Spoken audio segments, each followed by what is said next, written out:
रुक जाइए, रुक जाइए। अगर आप कमजोर हृदय के व्यक्ति हैं तो इस गवाही को यहीं पर रोक दीजिए।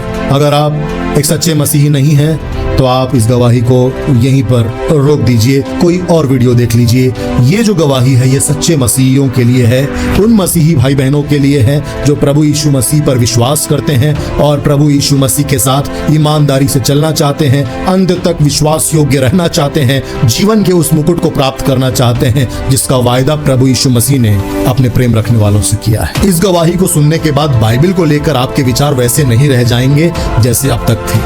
अगर बाइबल पढ़ते हुए नींद आती है तो अब से वो नींद नहीं आएगी। मैं विश्वास के साथ घोषणा कर रहा हूं आपके लिए। आप विश्वास के साथ आमीन कमेंट करके इस घोषणा को ग्रहण कर लीजिए। ये विश्वास की बातें हैं और मैं विश्वास के साथ यह घोषणा भी करता हूं कि आपका प्रार्थना जीवन वैसा नहीं रह जाएगा। अगर आप इस गवाही को शुरू से अंत तक ध्यान से सुनते रहें तो यह आपके मन के भीतर तक पहुंच जाएगा। और ये गवाही एक भाग में नहीं आएगी, एक से ज्यादा भागों में आएगी, क्योंकि टेलीग्राम और व्हाट्सएप के ग्रुप्स में, चैनल्स में हमने जो पोल किया उसमें हमारे मसीही भाई बहनों ने जो हमारे साथ जुड़े हुए हैं, हमारे इस कार्य में हमारे सहभागी है, उन्होंने हमसे कहा कि ब्रदर आप एक भाग में नहीं लाइए, बहुत ज्यादा लंबी वीडियो एक बार में मत लाइए, आप अलग अलग भागों में इसे लेकर आइए। इसलिए एक से ज्यादा भागों में ये गवाही आएगी। लेकिन इस गवाही की पूरी सीरीज को अगर आप देखेंगे तो मैं विश्वास करता हूँ आपका मसीही जीवन जयवंत से बढ़कर एक मसीही जीवन होगा। जैसा मैंने पहले ही चेतावनी दे दी है, आप एक सच्चे मसीही नहीं हैं अगर प्रभु यीशु मसीह के क्रूस को उठाने से आपको डर लगता है, प्रभु यीशु मसीह के पीछे चलने का अर्थ आपको वास्तव में नहीं पता है, तो आप इस गवाही को मत देखिए। लेकिन अगर आप तैयार हैं उस यात्रा के लिए, अपने उद्धारकर्ता के साथ अंत तक विश्वास योग्य रहने को तैयार हैं, प्रभु यीशु मसीह के साथ अंत तक चलने को तैयार हैं, और आपके हृदय के अंदर यह अग्नि है कि अगर कोई मेरे साथ ना आए मैं ना लौटूंगा, ना लौटूंगा। जिस मार्ग में मैं चल पड़ा हूँ, प्रभु यीशु मसीह के पीछे चल पड़ा हूँ, अब इस मार्ग में पीछे लौटने का कोई भी कारण नहीं है। तो आप इस गवाही को देखिए, क्योंकि यह गवाही पास्टर रिचर्ड वोम्ब्रांड और उनकी पत्नी सबीना वोम्ब्रांड की कहानी आप आज सुनने जा रहे हैं। उनके जीवन में घटी सच्ची घटना सुनने जा रहे हैं जो आपकी आंखों में आंसू लेकर आएगी और आपकी आत्मा में एक महान विजय की ललकार भी गूंजेगी। मैं विश्वास करता हूं मेरे भाई, मैं विश्वास करता हूं मेरी बहन, जितने भी पास्टर्स हैं, जितने भी प्रभु यीशु मसीह की सेवा करते हैं, जितने भी प्रभु के दास दासी हैं, वे सब इस गवाही को जरूर सुनिए। आपकी सेवकाई सेम नहीं रहेगी आज से, आपका समर्पण सेम नहीं रहेगा, आपका नजरिया पवित्र आत्मा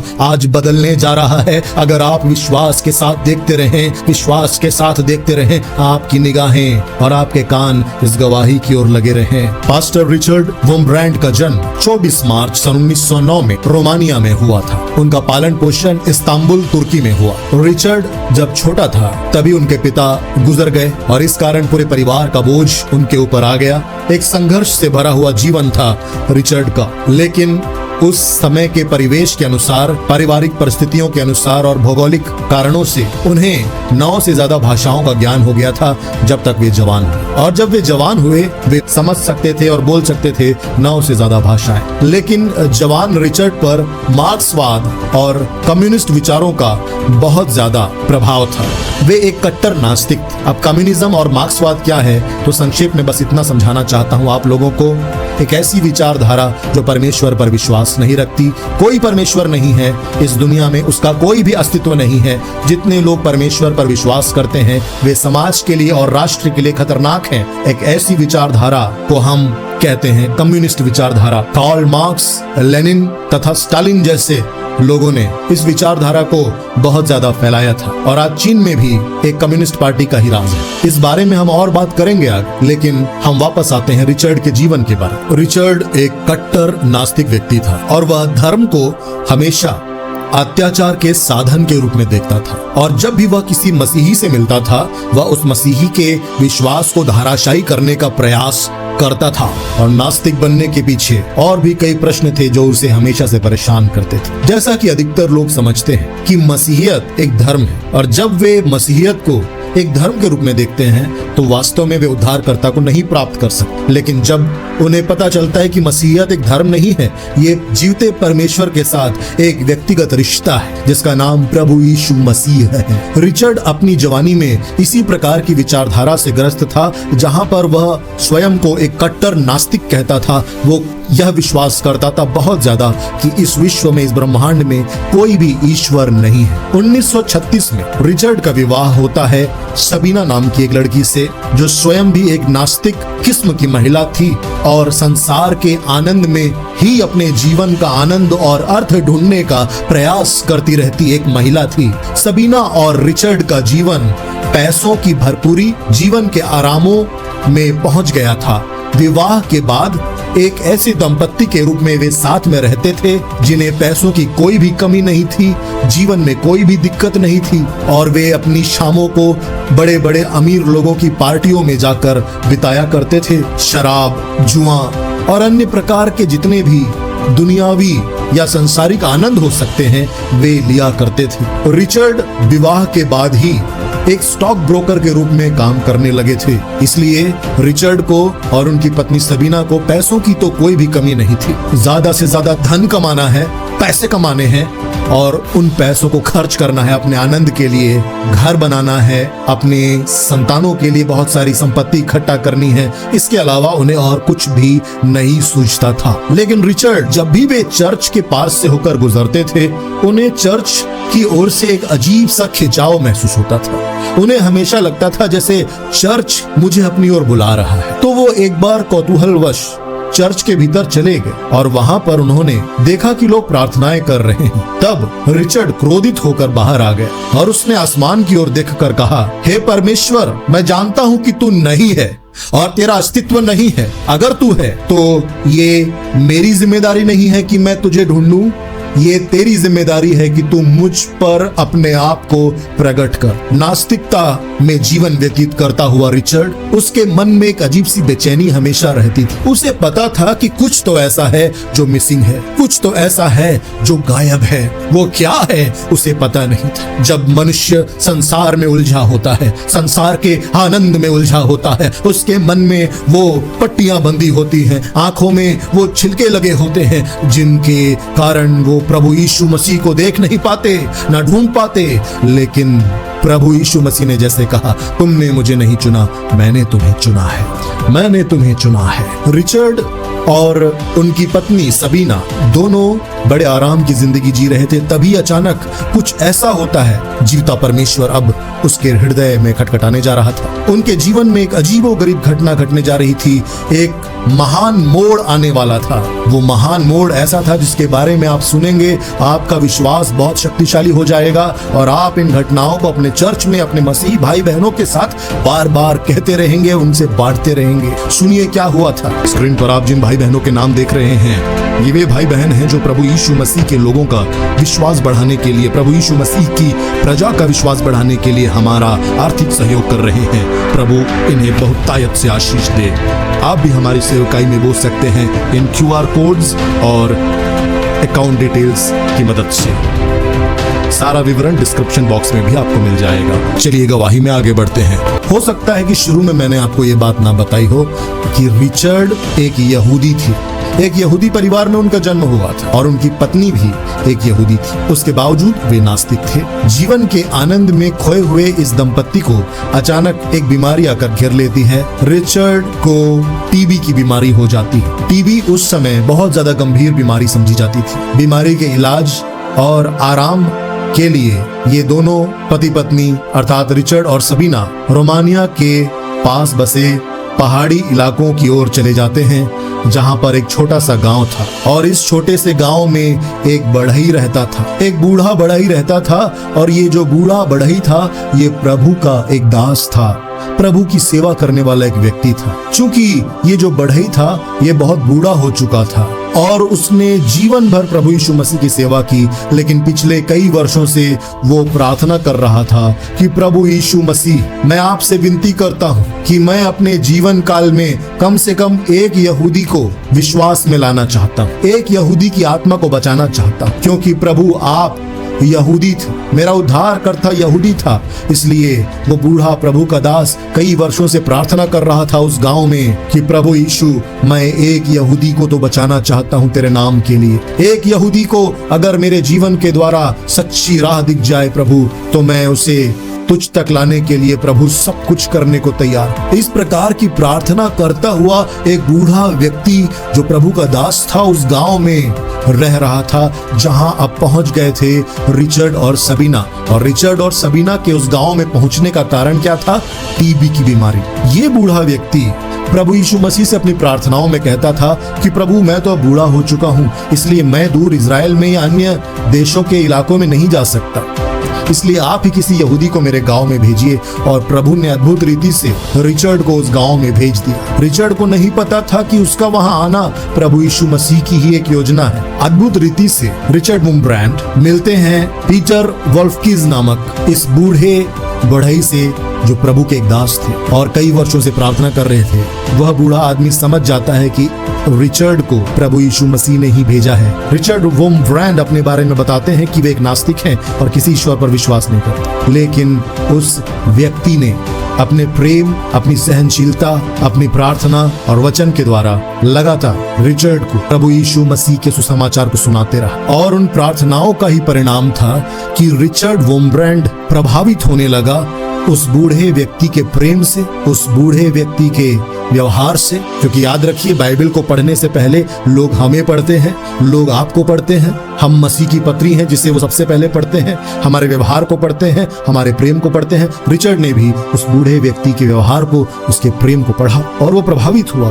उस बूढ़े व्यक्ति पीटर वोल्फकीज ने रिचर्ड वुम्ब्रांड को एक जर्मन बाइबल उपहार स्वरूप दी। जैसा कि मैंने आप लोगों को बताया था कि रिचर्ड वुम्ब्रांड 9 भाषाओं के जानकार थे। रिचर्ड वुम्ब्रांड ने जब जर्मन भाषा में बाइबल को पढ़ना शुरू किया, उन्होंने सबसे पहले पढ़ी यूहन्ना रचित सुसमाचार। और यूहन्ना रचित सुसमाचार पढ़कर उनके दिलो दिमाग में बहुत गहरा असर हुआ। पवित्र आत्मा ने उन्हें कायल किया। प्रभु यीशु मसीह के प्रेम से वे चकित थे, वे आश्चर्य से भर गए। उस महान प्रेम के सामने रिचर्ड वुम्ब्रांड की सारी नास्तिकता पिघलने लगी। उस महान पराक्रमी ईश्वर, महान प्रभु यीशु मसीह के शक्तिशाली प्रेम के आगे पत्थर का हृदय पिघलने लगा। जैसा परमेश्वर का वचन कहता है कि जब तू मेरे वचनों को पढ़ेगा तो मैं तेरे कठोर पत्थर के हृदय को निकाल कर तुझे मांस का हृदय दूंगा। रिचर्ड का हृदय बदलने लगा था। रिचर्ड एक पढ़ा लिखा,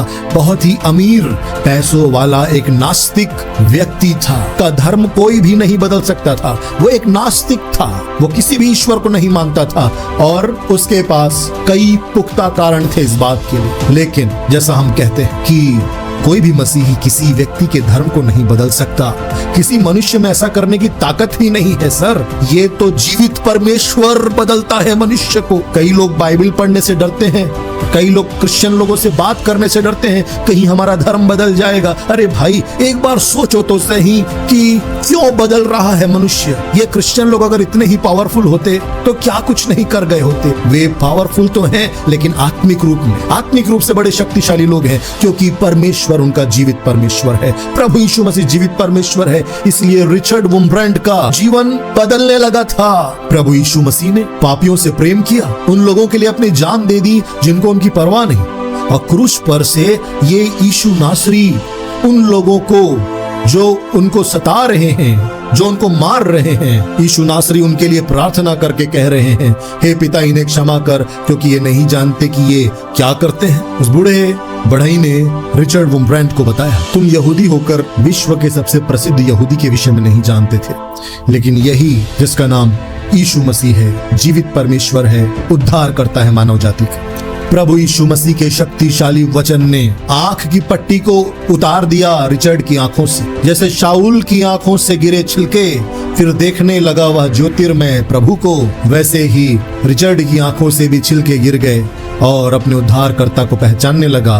कई महीनों की उथल पुथल के बाद आखिरकार उसने प्रभु यीशु मसीह को स्वीकार कर लिया, अपने उद्धारकर्ता के रूप में घुटनों में आकर उसने कहा, यीशु मसीह मेरा उद्धार करता है, मेरा मुक्तिदाता है। लेकिन अभी तो समस्या शुरू होनी थी, क्योंकि रिचर्ड की पत्नी को यह बात बिल्कुल भी अच्छी नहीं लगी। सबीना बहुत नाराज हुई कि ये तुमने क्या कर दिया, क्या तुम सच में यीशु पर विश्वास करने लगे?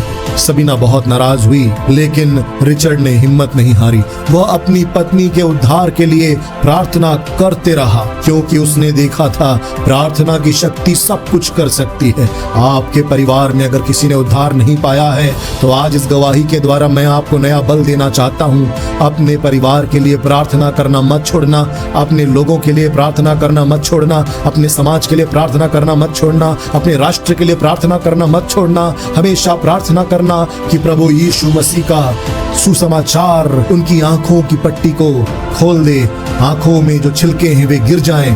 और प्रार्थना मेरे प्रियो सब कुछ बदल कर रख सकती है।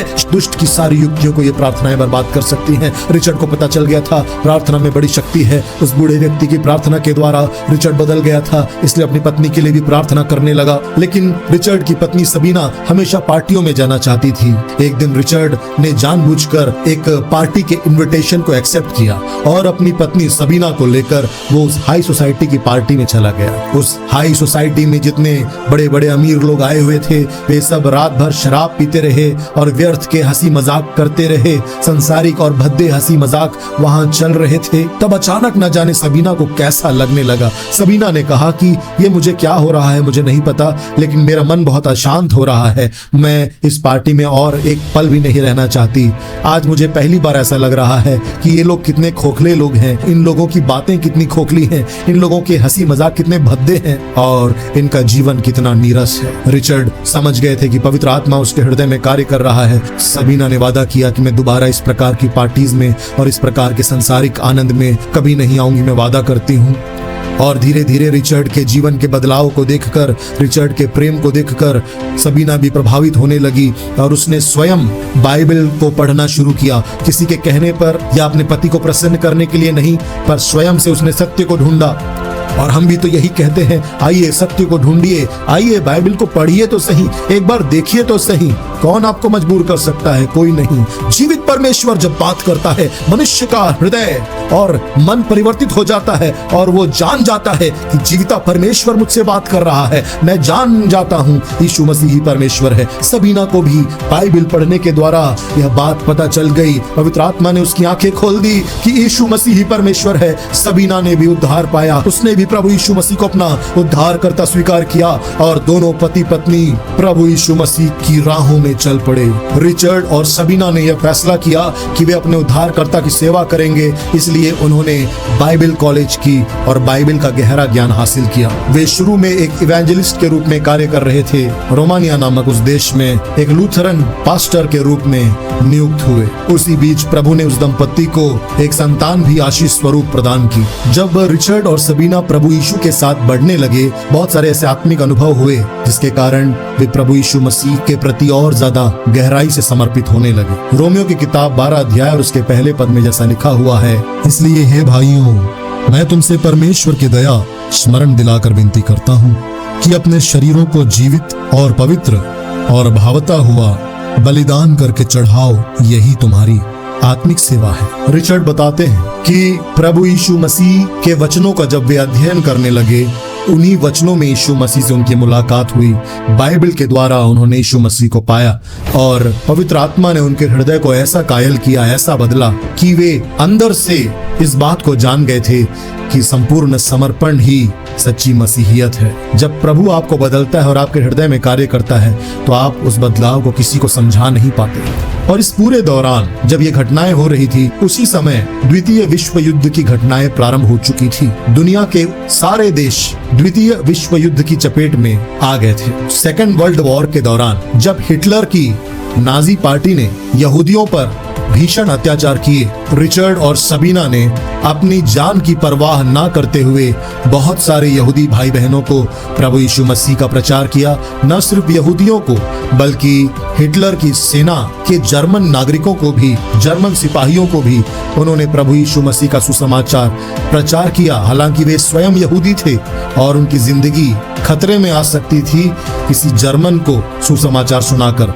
लेकिन प्रभु यीशु मसीह के लिए वे इतने समर्पित थे कि उन्हें अपनी जान की भी फिक्र नहीं थी। आप में से बहुतों को पता होगा हिटलर ने किस प्रकार यहूदियों को कंसंट्रेशन कैंप्स में और अन्य प्रकार के माध्यमों से बड़ी क्रूर मृत्यु दी थी। उसने लाखों लाखों यहूदियों को मौत के घाट उतार दिया था। सबीना के परिवार को भी हिटलर ने और उसकी नाजी सेना ने मृत्यु के घाट उतार दिया था, लेकिन सबीना के हृदय में एक भी कड़वाहट नाजियों के प्रति नहीं थी, बल्कि वो प्रार्थना उसने की नाजियों के लिए, जर्मनी के लोगों के लिए कि हे पिता, ये नहीं जानते कि क्या करते हैं, इन्हें क्षमा कर, इन्हें क्षमा कर। ये सारे विवरण आप जो सुन रहे हैं इस वक्त प्रभु के इसी दास रिचर्ड के द्वारा लिखी हुई अलग अलग किताबों से लेकर आया हूं मैं आपके लिए। उनमें से एक किताब जिसके विषय में प्रभु के इसी दास ने कहा था कि वह किताब उन्होंने अपने खून और आंसुओं से लिखी, और उस किताब का नाम है यातना पर विजय। वह किताब आपको जरूर पढ़नी चाहिए। अगर आप मुझे मैसेज करें व्हाट्सएप पर 9893280391 पर, तो मैं आपको ये किताब फ्री ऑफ कॉस्ट देना चाहूंगा। आप मुझे मैसेज करें, मैं आपको उपहार के रूप में, गिफ्ट के रूप में ये अद्भुत किताब आपको देना चाहूंगा, ताकि आप इस किताब को पढ़ें और आप आशीषित हों, आपका आत्मिक जीवन नई ऊंचाइयों को प्राप्त करे। तो अगर आप इस किताब को चाहते हैं तो आप मुझे मैसेज कीजिए। द्वितीय विश्व युद्ध के इस कालखंड में, भीषण मुसीबतों और परेशानियों के बीच में, भयानक दमन और अत्याचार के बीच में पास्टर रिचर्ड वुम्ब्रांड की सेवकाई तेजी से बढ़ रही थी। उनका और सबीना का घर बहुत से बेसहारों के लिए आश्रय स्थल बन चुका था। हिटलर की नाजी पार्टी के अफसरों ने कई बार पास्टर रिचर्ड को और उनकी पत्नी सबीना को गिरफ्तार किया। कई बार मौत के मुहाने तक वे दोनों पहुंच गए थे, लेकिन परमेश्वर ने उन्हें अद्भुत रीति से बचाया था। रिचर्ड और सबीना ने नाजी पार्टी के, हिटलर के नाजी पार्टी के दौर में जो कष्ट सहे, वे कुछ भी नहीं थे उन कष्टों के सामने जो आने वाले थे। परमेश्वर उन्हें तैयार कर रहा था। सन 1945 की बात है। 10 लाख रूसी सैनिक प्रवेश करते हैं रोमानिया में और रोमानिया पर कब्जा कर लेते हैं। सोवियत रूस की सेना, जिनके आका थे जोसेफ स्टालिन, और जोसेफ स्टालिन के बारे में मैं आपको बता दूं कि उसके बारे में बहुत से इतिहासकार यह कहते हैं कि हिटलर से भी कहीं ज्यादा क्रूर तानाशाह था जोसेफ स्टालिन। जोसेफ स्टालिन बहुत ही क्रूर तानाशाह था, जिसने अपने ही अधिकारियों को मरवाया, अपने ही मंत्रियों को मरवाया, अपनी ही सेना के अध्यक्षों को मरवाया, अपनी ही जनता को लाखों की तादाद में उसने मरवाया। जोसेफ स्टालिन जैसे क्रूर तानाशाह को 4 करोड़ से भी अधिक मौतों का जिम्मेदार माना जाता है। उसने अपने ही लोगों को भूखा रखा और न जाने कितने विक्षिप्त गुनाह किए। वैसा व्यक्ति उस देश का तानाशाह था, जो अपने आप को ईश्वर का दर्जा देता था और चाहता था कि लोग परमेश्वर से प्रार्थना ना करें, परमेश्वर को ना माने, उसके पीछे ना चले, पर स्टालिन के विचारों के पीछे चले, स्टालिन को अपना ईश्वर माने। स्टालिन की दुष्ट सेना ने रोमानिया पर अब कब्जा कर लिया है। मसीही लोगों के लिए, विश्वासियों के लिए यह समय बहुत ही ज्यादा कठिन समय था। इस पूरे दौर में हिटलर की मृत्यु हो गई थी। हिटलर और जर्मनी हार चुके थे युद्ध। अब सोवियत रूस का दबदबा पूरी तरीके से बढ़ चुका था। उस समय सबसे शक्तिशाली राष्ट्र के रूप में उभर चुका था सोवियत रूस या सोवियत संघ या यूएसएसआर। अब रोमानिया के जो मसीही लोग हैं, जिनमें पास्टर रिचर्ड और उनकी पत्नी सबीना भी शामिल हैं, सब कहीं ना कहीं गुलाम हो गए थे जोसेफ स्टालिन के, या हम कहें सोवियत संघ के अधीन आ चुका था उनका देश। सोवियत संघ की जो विचारधारा थी, जो पार्टी वहां पर राज करती थी, वो कम्युनिस्ट पार्टी थी। कम्युनिस्ट पार्टी नास्तिकता को अपना धर्म मानती थी और मसीहियत को जड़ से उखाड़ देना चाहती। इसलिए अब रोमानिया में जहां रिचर्ड और सबीना रहते थे, नया नियम लागू हो गया था कि बाइबल को खुलेआम पढ़ना गुनाह है, प्रभु यीशु का प्रचार करना अपराध है, आप आराधना नहीं कर सकते, आप प्रार्थना नहीं कर सकते।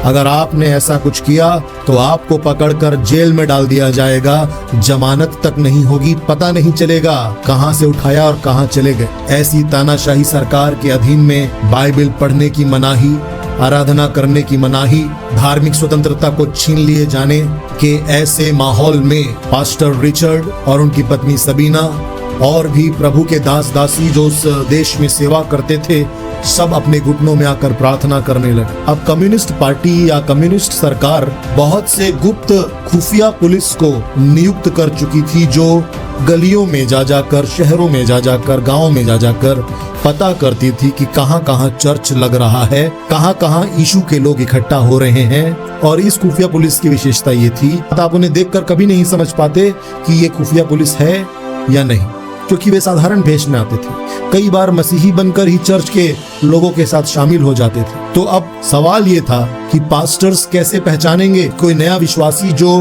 प्रभु यीशु पर विश्वास करता हूँ बोलकर आ रहा है, वो खुफिया पुलिस का कोई व्यक्ति है, कम्युनिस्ट सरकार का कोई बाशिंदा है, या सच में यीशु पर विश्वास करता है। इस प्रकार की कठिन परिस्थितियां सेवकाई में खड़ी हो गई थी। जिन चर्चेस को ऑफिशियली रजिस्टर्ड माना जाता था, उन चर्चेस को भी अब अनुमति नहीं थी कि वे खुलेआम आराधना कर सके। इसलिए पास्टर रिचर्ड और उनके जैसे जितने भी प्रभु के दास थे, जितनी भी प्रभु की दासियां थी, वे अंडरग्राउंड चर्चेस चलाने लगे। यानी ऐसी कलीसियाएं जो गुप्त कलीसियाएं कहलाती हैं, जो छोटे छोटे घरों में, कुछ छोटे छोटे झुंडों में एकत्र होकर प्रभु की स्तुति करते और वचन रूपी मन्ना खाया और खिलाया करते थे। अब इस दौरान कम्युनिस्ट सरकार इस बात को पक्का कर लेना चाहती थी कि हमारे विरोध में एक भी चर्च, एक भी पास्टर, एक भी क्रिश्चियन खड़ा ना होने पर। और जैसा हमने कहा कि किसी को भी आजादी नहीं है आराधना करने की, प्रार्थना करने की। कम्युनिस्ट सरकार के पास बहुत पैसे थे और उस पैसे का इस्तेमाल करके